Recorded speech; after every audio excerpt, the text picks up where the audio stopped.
Two queens, two empires, two women separated by over 15 centuries, yet bound by the same fire, the will to rule in a world built for men.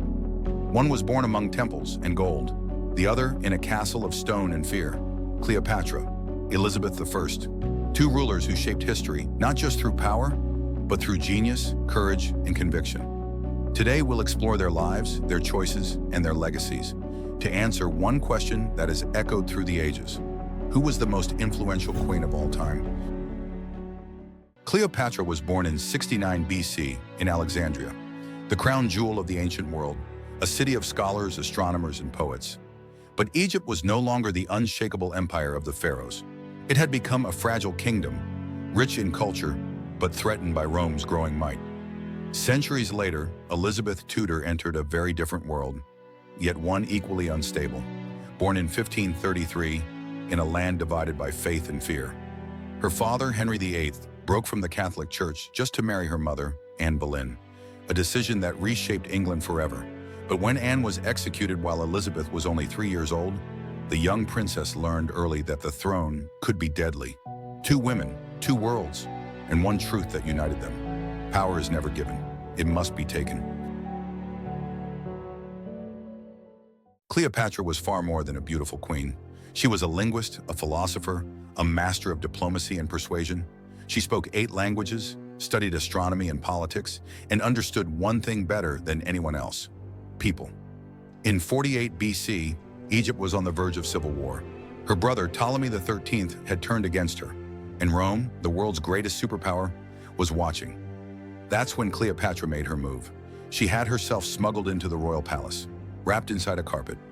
When the carpet was unrolled before Julius Caesar, she emerged like a vision, poised, fearless, and captivating.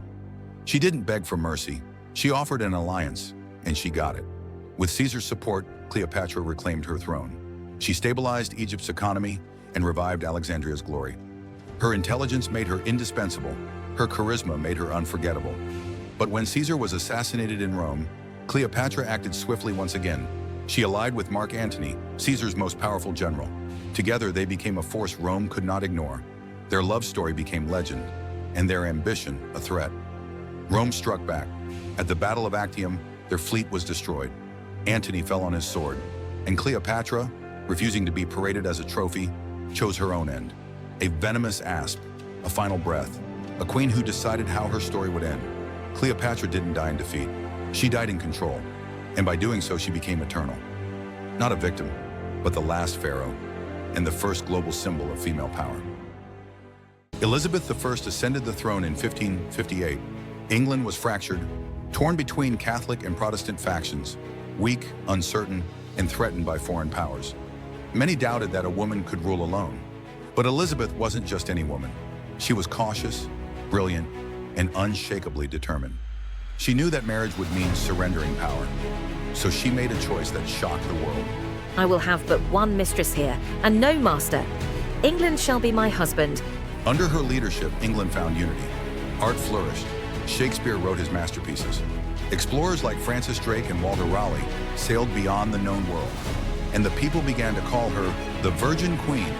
Then came the ultimate test. In 1588, Spain, the most powerful empire on earth, launched the Invincible Armada to conquer England.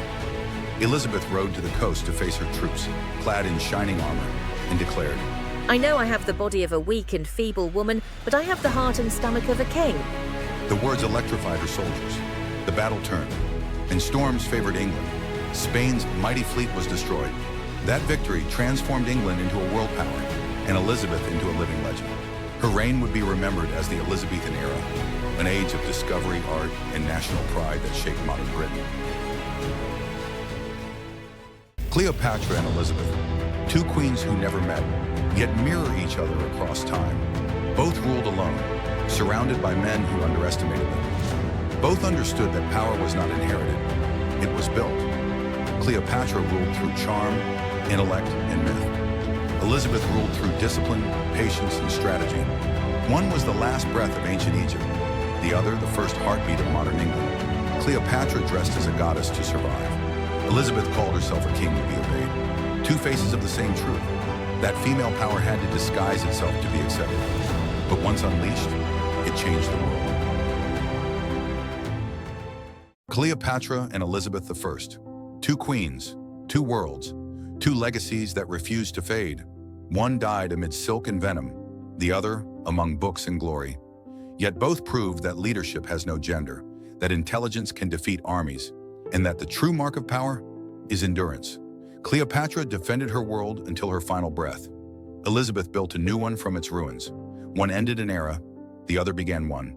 And perhaps that's where the answer lies. It's not about who was greater. It's about how both changed history forever. Power is not something you inherit. It's something you dare to claim. Power has no gender, only history.